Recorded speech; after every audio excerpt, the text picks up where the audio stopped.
لیکن سالہ سال تک فرعون کی غلامی کے اندر رہنے والی وہ قوم بنی اسرائیل ابھی تک عقلی طور پہ بلوغت کو نہ پہنچی. وہاں سے گزرے تو ایک قوم کو دیکھا کہ جنہوں نے اپنا ایک بت بنایا ہوا تھا اور وہ اپنے اس بت کی پوجا پاٹ کر رہے تھے. تو وہ قوم بنی اسرائیل حضرت موسیٰ علیہ السلام سے کہنے لگی کہ جس طرح ان کا الہ اور معبود حصی ہے اور اس کا ایک وجود ہے، انہوں نے سامنے رکھ کر اس کی عبادت شروع کی ہوئی ہے. اے موسیٰ علیہ السلام، ہمارے لیے بھی الہ اور معبود ایسا ہی ہونا چاہیے. حضرت موسیٰ علیہ السلام نے فرمایا انکم قوم تجہلون، تم کوئی بڑے جاہل قسم کے لوگ ہو. اللہ رب العالمین نے تمہارے اوپر اتنے بڑے انعامات فرمائے، اتنے بڑے احسانات فرمائے. فرعون جو تمہارے اوپر کتنا ظلم کرتا تھا، یذبحون ابناءکم ویستحیون نساءکم، تمہارے بیٹوں کو ذبح کروا دیتا تھا، تمہاری عورتوں کو لونڈیاں اور گدنیزیں بنا کے ان سے گھریلو کام لیتا تھا. جس اللہ نے تمہارے اوپر اتنے انعامات و احسانات کیے ہیں، اس منعم حقیقی کو چھوڑ کے تم بت پرستی کے اندر مبتلا ہونا چاہتے ہو. ان ہؤلاء متبر ما هم فیہ وباطل ما کانوا یعملون، یہ بت پرست ہلاکت میں جانے والے ہیں اور ان کا جو عمل ہے یہ سارے کا سارا عمل بھی باطل ہے. اس لیے ان چیزوں کی طرف دھیان نہ دو. میں نے اللہ رب العالمین سے دعا کی تھی اور اللہ پاک نے میرے سے وعدہ فرمایا کہ میرے موسیٰ کلیم فرعون اور اس کے لاہ و لشکر کے تباہ ہونے کے بعد میں آپ کو ایک کتاب دوں گا، جس کتاب کے اندر آپ کے لیے بھی اور آپ کی پوری قوم کے لیے بھی ایسے ایسے اسباب ہوں گے کہ اگر ان کے مطابق آپ کی قوم نے زندگی گزاری تو دنیا بھی کامیاب بن جائے گی، آخرت بھی کامیاب ہوگی. ایک ایسی کتاب عطا کروں گا. مراد تورات ہے. مراد کیا ہے؟ تورات. چنانچہ حضرت موسیٰ علیہ السلام کو اللہ رب العالمین نے فرمایا کہ میرے موسیٰ کلیم 30 دن تک کے لیے آپ آ جائیں طور پہ. کتنے دن کے لیے؟ 30 دن کے لیے. حضرت موسیٰ علیہ السلام کو حکم ہوا کہ طور کے دائیں جانب آپ تشریف لے آئیں اور وہاں روزے رکھیں. اللہ کا کرنا ایسا ہوا کہ پھر 30 دنوں کو 40 دنوں میں تبدیل کر دیا گیا. آپ کی قوم بھی ساتھ ہے. فرمایا بنی اسرائیل کو بھی لے کر آؤ تاکہ یہ لوگ بھی دیکھیں کہ اللہ رب العالمین اپنے پیغمبر موسیٰ علیہ السلام سے کلام کیسے کرتے ہیں. جب حکم ہوا کہ طور پہ پہنچو تو حضرت موسیٰ علیہ السلام نے اپنا نائب بنا دیا اپنے بڑے بھائی حضرت ہارون علیہ السلام کو اور خود اپنی قوم سے ذرا آگے آگے چلتے ہوئے. قوم ابھی پیچھے تھی کہ آپ طور پہ پہنچ گئے. کہاں پہنچ گئے؟ بولیے. طور پہ پہنچ گئے. اللہ پاک نے فرمایا وَمَا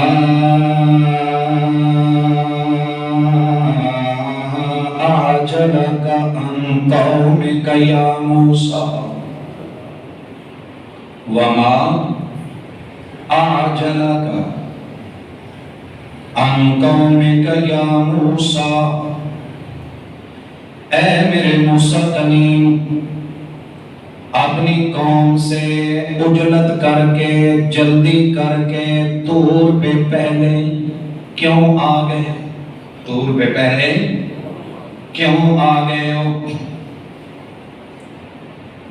حضرت موسیٰ علیہ السلام آگے سے جواب دیتے ہیں اجلت الیک رب لترضى، اے میرے اللہ میں نے جلدی اس لیے کی ہے تاکہ اپنے مالک اور اپنے رب کے حکم کی تعمیل میں سب سے پہلے پہنچوں، اور اجلت اس لیے کی رب لترضى تاکہ میرا رب راضی ہو جائے، تاکہ میرا رب، بولیے اونچی آواز سے، میرا رب راضی ہو جائے۔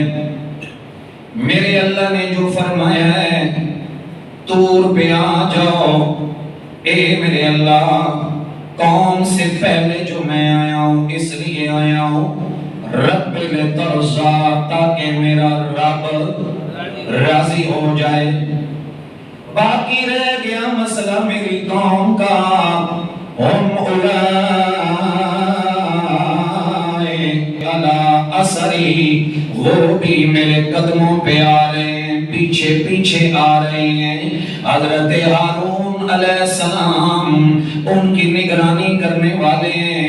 میں جلدی اس لیے آ گیا میرے اللہ تاکہ تو میرے اوپر راضی ہو جائے۔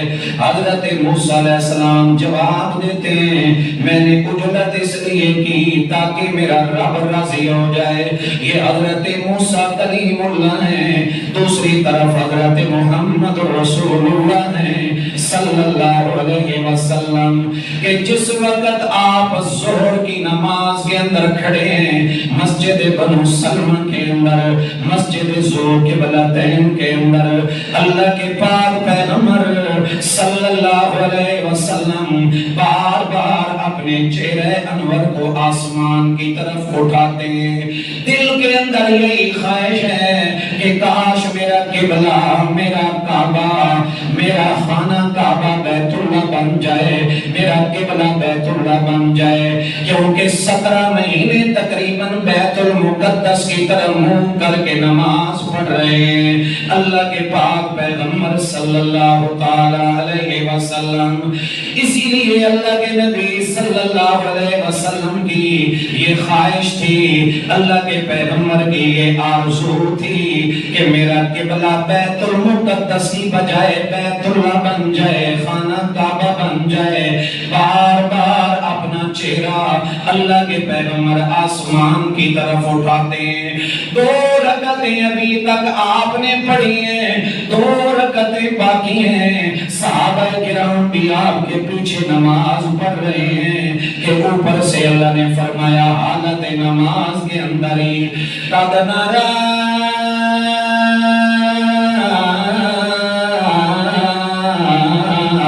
تقلب وجهك في السماء،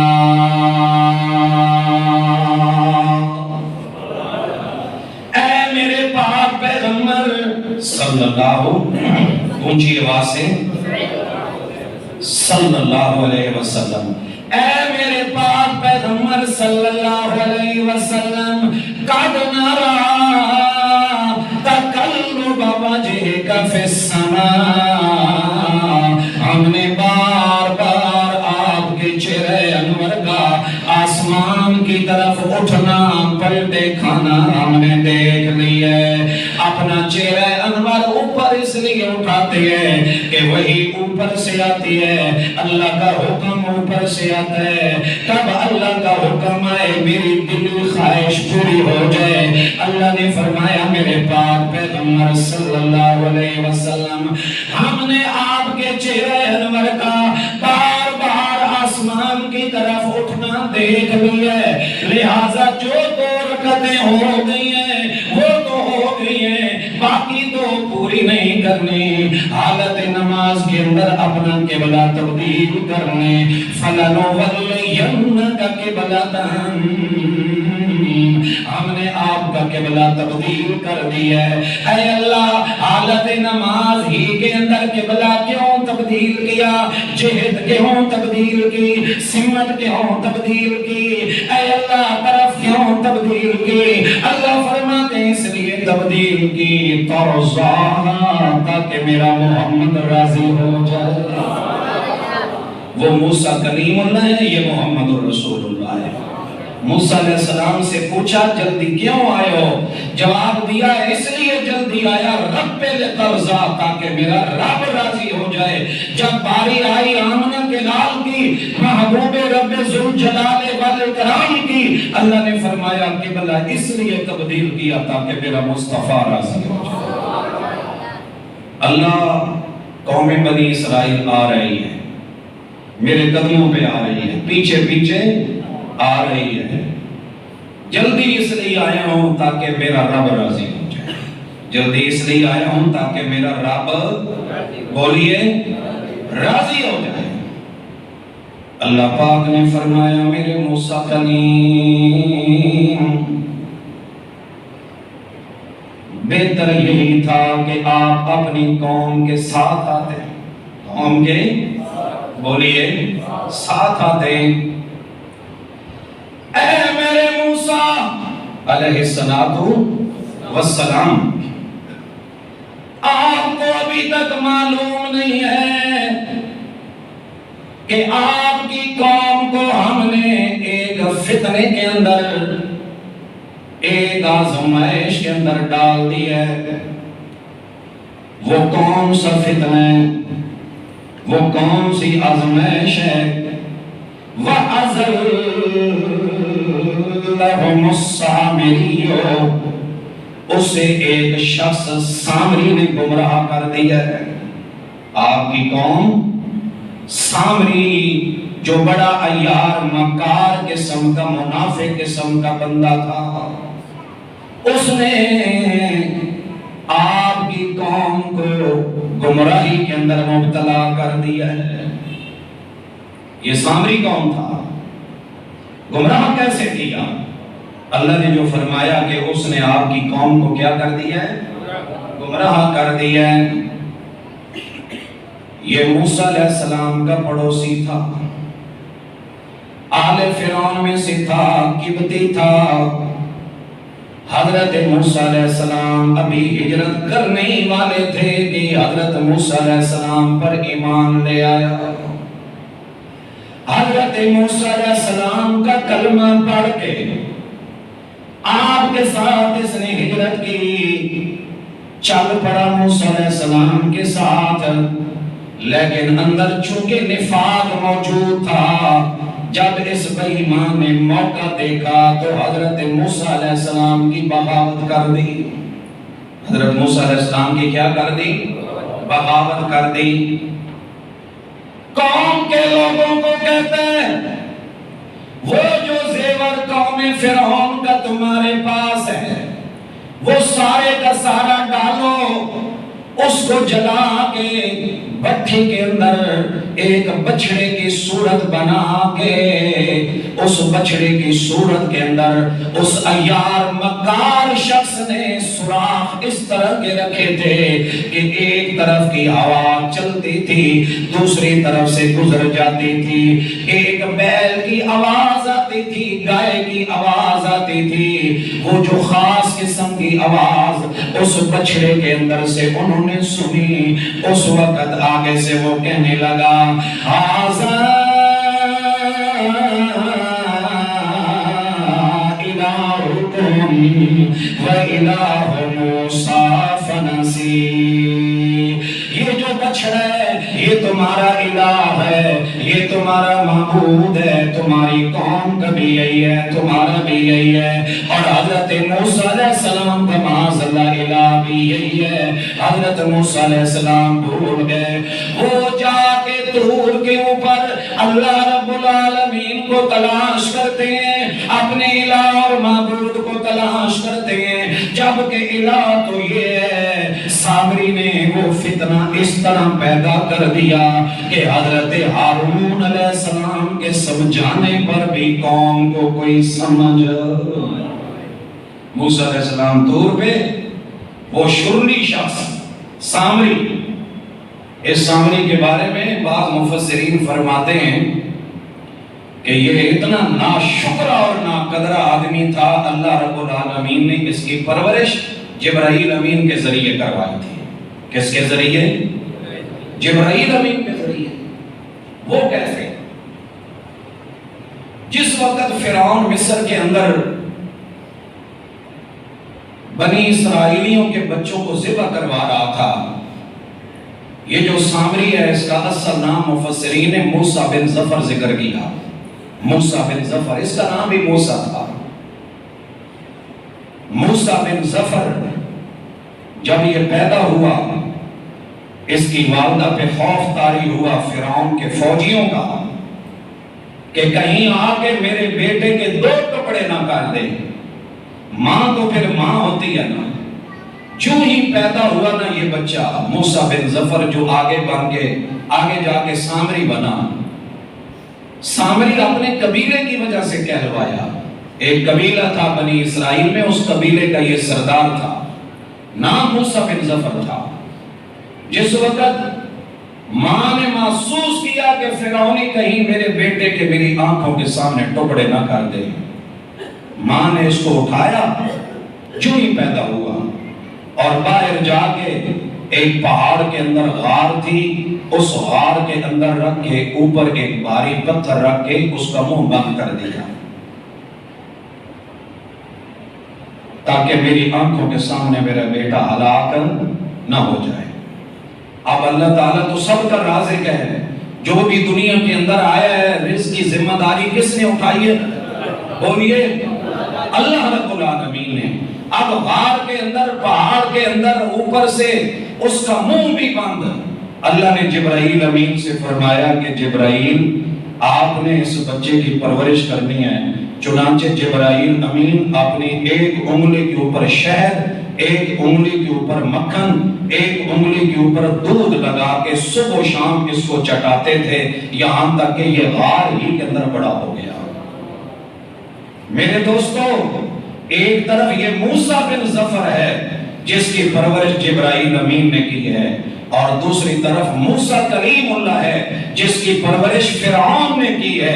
فرعون کے گھر میں پرورش پانے والا وقت کا پیغمبر بن گیا، اور جبرائیل امین کے ذریعے پرورش پانے والا موسیٰ بن ظفر وقت کا بہت بڑا کافر بن گیا۔ یہ قسمت کی بات ہے۔ یہ کس کی بات ہے؟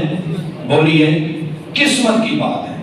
اور عام طور پر جو کسی کے اوپر احسان زیادہ کرتا ہے نا، جو بھی ہو، اب یہ اللہ تعالیٰ کا احسان کتنا تھا اس کے اوپر کہ اللہ نے اسے غار کے اندر جبرائیل امین کے ذریعے اس کی پرورش کرائی۔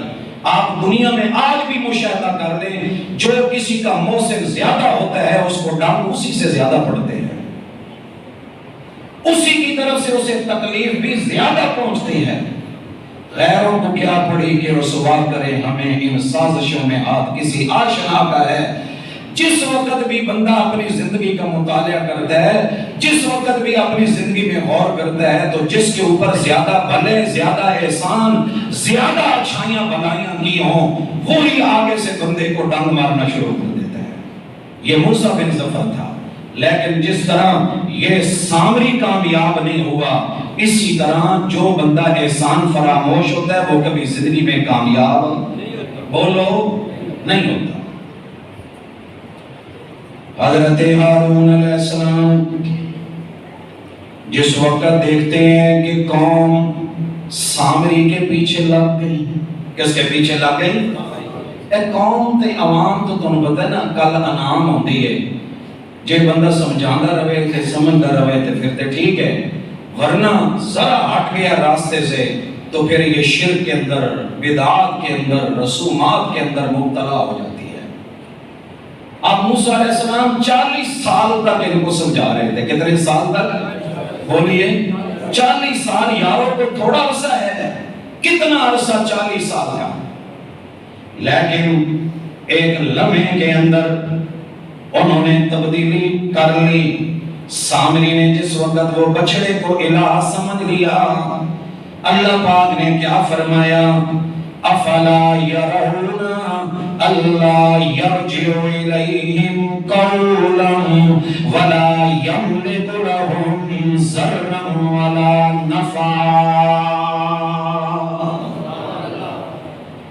اس سامری اور اس کے جھوٹے معبود کے پیچھے چلنے والوں، افلا یرون، کیا انہوں نے یہ بھی نہ دیکھا اللہ یرجع الیہم قولا، کہ یہ جو بچڑا ہے جس کو انہوں نے معبود بنا لی ہے، یہ ان کی کسی بات کا جواب بولو نہیں دیتا۔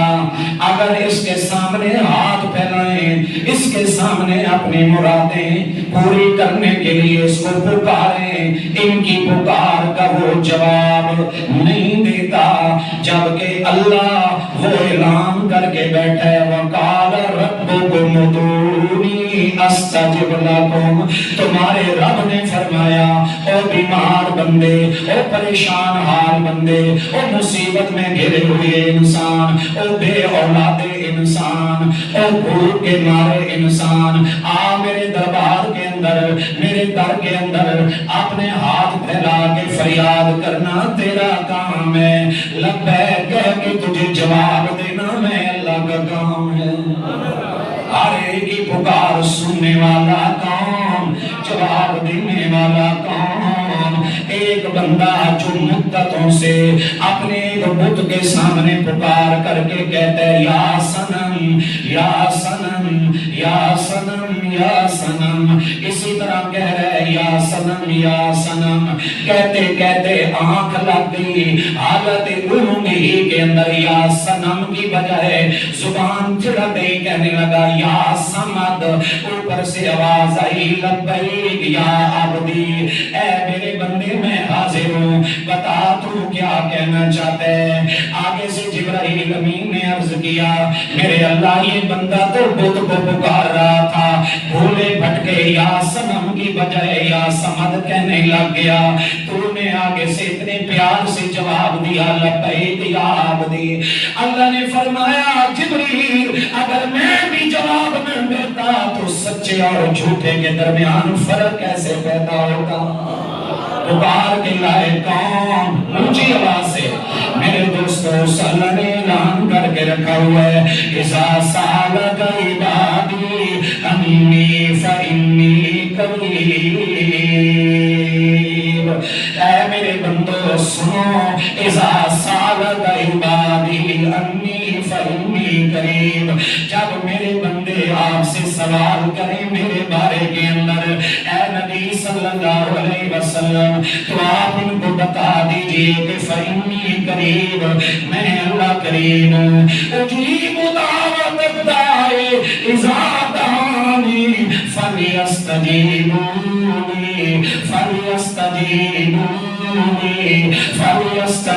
فلیستجیبونی، جب بھی کوئی پکار کرنے والا میری پکار کرتا ہے میں بندے کی پکار کو قبول کرتا ہوں۔ اللہ نے فرمایا افلا یرون اللہ یرجع الیہم قولا، کیا یہ دیکھتے نہیں ہیں کہ یہ بچڑا ان کی کسی بات کا جواب نہیں دیتا، ولا یملک لہم ضرا ولا نفع، نہ ان کو کوئی نقصان پہنچا سکتا ہے نہ ان کو کوئی نفع دے سکتا ہے۔ فرمایا جو محض ایک دھڑ ہے اس دھڑ کے سامنے یہ قوم بنی اسرائیل اس طرح فریفتہ ہو گئی کہ آپ نے اس مہربان اللہ کو بھول گئی جس اللہ نے بادلوں کے سائے دیے تھے، اس شفیق اللہ کو بھول گئی جس نے آسمان سے من و سلوہ اتار دیا تھا۔ فرمایا اس مہربان اللہ کو بھول گئی جس اللہ نے فرعون جیسے ظالم سے ان کو نجات عطا فرمائی، اس مہربان اللہ کو یہ قوم بھول گئی جس نے ان کے لیے 12 چشمے جاری کر دیے تھے۔ جس وقت انسان اللہ کا گھر چھوڑ کے اللہ کا گھر چھوڑ کے جب کسی بزرگ کو مختار کل سمجھ گئے، جب کسی کو مشکل کشا سمجھ گئے، جب کسی گھوڑے کے آگے، جب کسی قبر کے آگے، جب کسی شجر کے آگے فریادیں کرتا ہے، اللہ اوپر سے فرماتے ہیں یا ایھا الانسان ما غرک برب الکریم، ما غرک بربک الکریم، اے انسان، اے میرا در میرا گھر چھوڑ کے جانے والے، مجھ سے نا امید ہو کے غیروں سے امیدیں وابستہ کرنے والے، بتا تو صحیح ما